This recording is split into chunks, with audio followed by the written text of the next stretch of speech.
رسول الله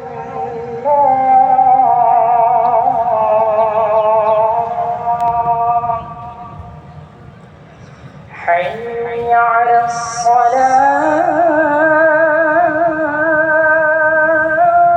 الصلاة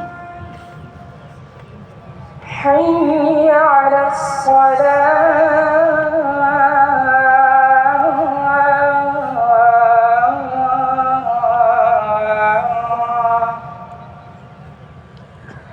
حي على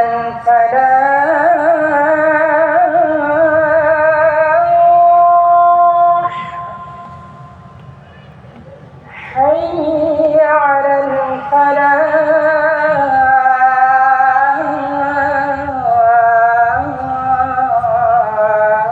الفلاح الله أكبر الله أكبر لا إله إلا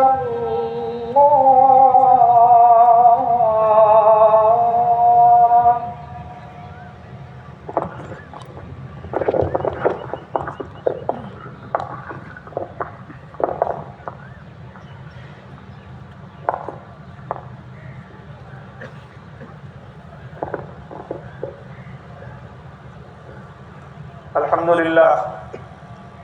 الحمد لله علي الذات عظيم الصفات سمي السمات كبير الشان جليل القدر رفيع الذكر مطاع الأمر جلي البرهان فخيم الاسم عزيز العلم وسيع الحلم كثير الغفران جميل الثناء جزيل العطاء مجيب الدعاء عميم الإحسان شديد العقاب سريع الحساب عليم العذاب عزيز السلطان ونشهد أن لا إله إلا الله وحده لا شريك له في الخلق والأمر ونشهد أن سيدنا مولانا محمدا عبده ورسوله المبعوث إلى الأسود والأحمر المنعوت بشرف الصدر ورفع الذكر صلى الله تعالى عليه وعلى آله وأصحابه الذين هم خلاصة العرب العرباء وخير الخلائق بعد الأنبياء الذين قالوا نحن الذين بايعوا محمدا على الجهاد ما بقينا أبدا أما بعد فيا أيها الناس وحدوا الله تعالى فإن التوحيد رأس الطاعات واتقوا الله تعالى فإن التقوى ملاك الحسنات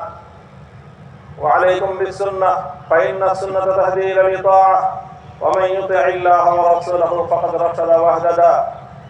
وإياكم والبدعة فإن البدعة تهدي إلى المعصية ومن يعص الله ورسوله فقد ضل وغوى أيها الإخوة الكرام إن الله تعالى قد من علينا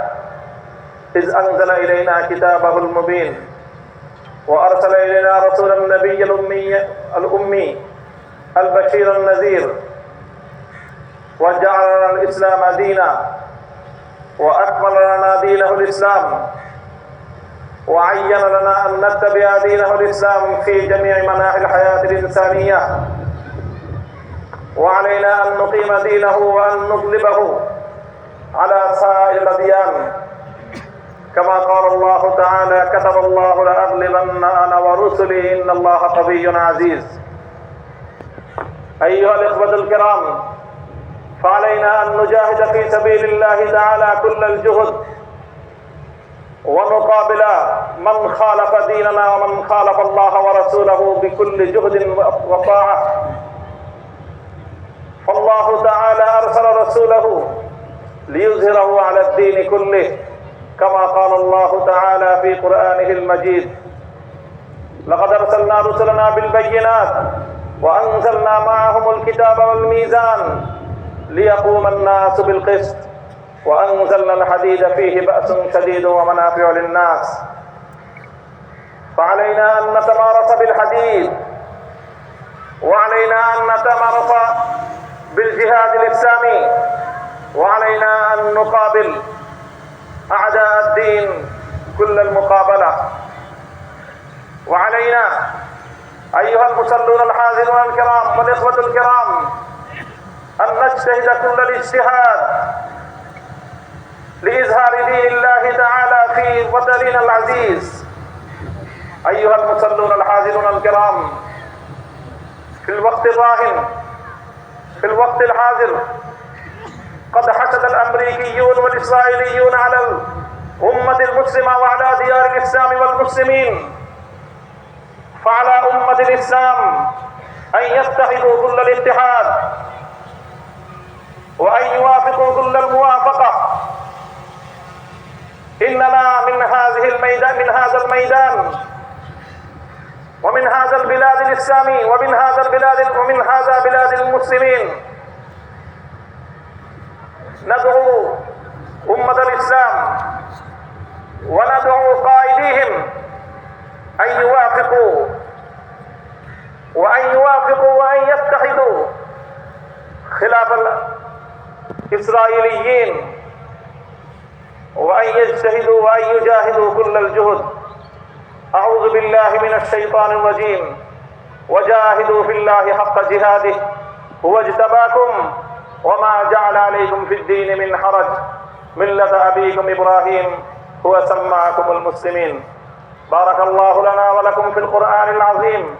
ونفعنا وإياكم بالآيات والذكر الحكيم. أستغفر الله لي ولكم ولسائر المسلمين فاستغفروه إنه هو الغفور الرحيم.